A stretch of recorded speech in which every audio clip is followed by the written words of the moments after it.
দেখুন, মানুষ এমন একটা প্রাণী যে সব ক্ষেত্রে সব কিছুতেই লজ্জা পায়। এই লজ্জা পাওয়া ব্যাপারটা মনে হয় মানুষ ছাড়া আর কোনো প্রাণীর জিনে নেই। এই লজ্জা এক এক সময় এতটা বাড়াবাড়ি পর্যায়ে পৌঁছয় যে অত্যন্ত স্বাভাবিক শারীরবৃত্তীয় কতগুলো কাজ, যেমন ধরুন হাঁচি। হাঁচি পেলে পর্যন্ত আমরা লজ্জা পাই। দেখা গেল অনেক লোকের মাঝখানে আছি, কিংবা মিটিংয়ে আছি, কিংবা ভিড় বাসে ট্রেনে আছি, আমাদের হাঁচি এলে আমরা কি করি? এরমভাবে নাকটাকে টিপে ধরে হাঁচিটা আটকে দিই বা আটকানোর চেষ্টা করি। এটা কোনো না কোনো সময় প্রায় প্রত্যেকটা মানুষই এই জিনিসটা করে থাকেন। কিন্তু এটা কি করা ঠিক নাকি করা একদম অন্যায়? এটা করলে শরীরের কি কোনো ক্ষতি হয়? এই ব্যাপারটা নিয়েই আমার আজকের ভিডিও। দেখুন, হাঁচি হলো একটা সম্পূর্ণ স্বাভাবিক শারীরবৃত্তীয় প্রক্রিয়া। হাঁচি জিনিসটা আমাদের শরীরের দ্বাররক্ষী বা দারোয়ানের মতো কাজ করে। অর্থাৎ বহিরাগত কোনো শত্রু প্রবেশ করলেই তাকে ঝেঁটিয়ে বিদায় করে। আমাদের চারপাশের পরিবেশে নানা রকম নোংরা ঘুরে বেড়ায়, এর মধ্যে নানা রকম দূষণ থাকে, দূষিত বায়ু, নানা ধরনের খারাপ ব্যাকটেরিয়া সবই ঘুরে বেড়ায়।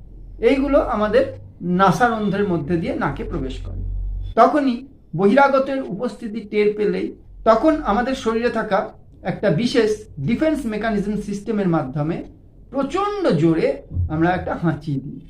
এই হাঁচির মাধ্যমে শরীরের ভেতর থেকে প্রচণ্ড বেগে বায়ু নির্গত হয়, সেই সঙ্গে জলকণা নির্গত হয়। এর গতিবেগ জানেন? ঘন্টায় 100 থেকে 160 কিলোমিটার পর্যন্ত হয়ে থাকে। একেই আমরা হাঁচি বলি। অর্থাৎ হাঁচির মধ্য দিয়ে শরীরে প্রবেশ করা যে কোনো সংক্রমণ থেকে শরীর আমাদের বাঁচিয়ে রাখে। আর এই হাঁচিকে আটকাতে গিয়েই আমরা আমাদের শরীরে নানা বিপদকে ডেকে আনি। এর উদাহরণ হিসেবে আমি কয়েকটা পয়েন্ট বলছি যে আমরা হাঁচি আটকালে আমাদের কি কি ক্ষতি হয়। দেখুন, এই প্রচণ্ড বেগে বেরিয়ে আসা হাওয়াকে যদি আমরা নাক টিপে ধরে আটকে দিই, তাহলে কি হবে?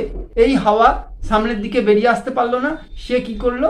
ধাক্কা খেয়ে শরীরের ভেতর দিকে ঢুকে গেল। আর আর এই এত প্রবল বাতাস আমাদের শরীরের ভেতরের বিভিন্ন অঙ্গ প্রত্যঙ্গে এত জোর আচমকা চাপ দেয় যে আমাদের শরীরের বিভিন্ন অঙ্গ প্রত্যঙ্গে নানা ক্ষতি হতে পারে। কানের উপর প্রবল চাপ পড়ে, ফলে কানের পর্দা ফেটে যেতে পারে এবং আপনি সারা জীবনের জন্য কালা হয়ে যেতে পারেন। আপনার চোখের শিরা উপশিরার ওপর প্রবল প্রভাব ফেলে। চোখের শিরা উপশিরা এই মারাত্মক চাপে ছিঁড়ে গিয়ে স্থায়ীভাবে অন্ধ হয়ে যেতে পারেন। আপনার মস্তিষ্কে প্রচণ্ডভাবে আঘাত করে এই হাঁচি আটকানোর ফলে। আপনার মস্তিষ্কে এই প্রবল বাতাস প্রচণ্ডভাবে আঘাত করে, যার ফলে মস্তিষ্কের বিভিন্ন নার্ভ ক্ষতিগ্রস্ত হয়ে ব্রেন স্ট্রোক হয়ে যাবার বিরাট একটা সম্ভাবনা থাকে, যার থেকে মৃত্যু ঘটাও অত্যন্ত স্বাভাবিক। এই হাঁচি আটকালে এই হাঁচির প্রবল বাতাস বিপরীত দিকে ফিরে গিয়ে আমাদের গলা, কণ্ঠনালী, ফুসফুস, ডায়াফ্রাম ইত্যাদির প্রচণ্ড ক্ষতি করে। ঘাড়ের ওপর প্রচণ্ড চাপ দেয়, ফলে নেক ইনজুরি হয়ে যায়। এর সঙ্গে সঙ্গে আরেকটা বিষয় হচ্ছে, যে সমস্ত ক্ষতিকারক ব্যাকটেরিয়াগুলো আমাদের শরীরে প্রবেশ করেছে তারা কিন্তু শরীর থেকে বেরিয়ে যেতে পারলো না। তারা আমাদের শরীরের ভেতরেই থেকে গেল এবং নানা রোগের সৃষ্টি করলো।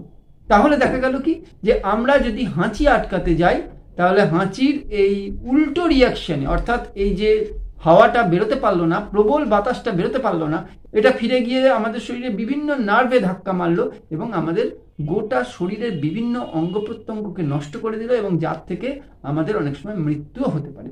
তাই কখনো, কোনো দিন, কোনো অবস্থাতেই হাঁচি আটকাতে যাবেন না। লোক সমাজে হাসতে গেলে যদি লজ্জা লাগে বা জীবাণু ছড়ানোর ভয় থাকে, সেখানে একটা রুমাল নিন, রুমাল নিয়ে আপনি তার মধ্যে হাঁচুন। তাতে কি হবে? আপনার হাঁচিটাও হলো, আবার চারিদিকে জীবাণুও ছড়ালো না। আমার আজকের ভিডিওটা এই পর্যন্তই। আজ তাহলে আসি। নমস্কার, ভালো থাকবেন।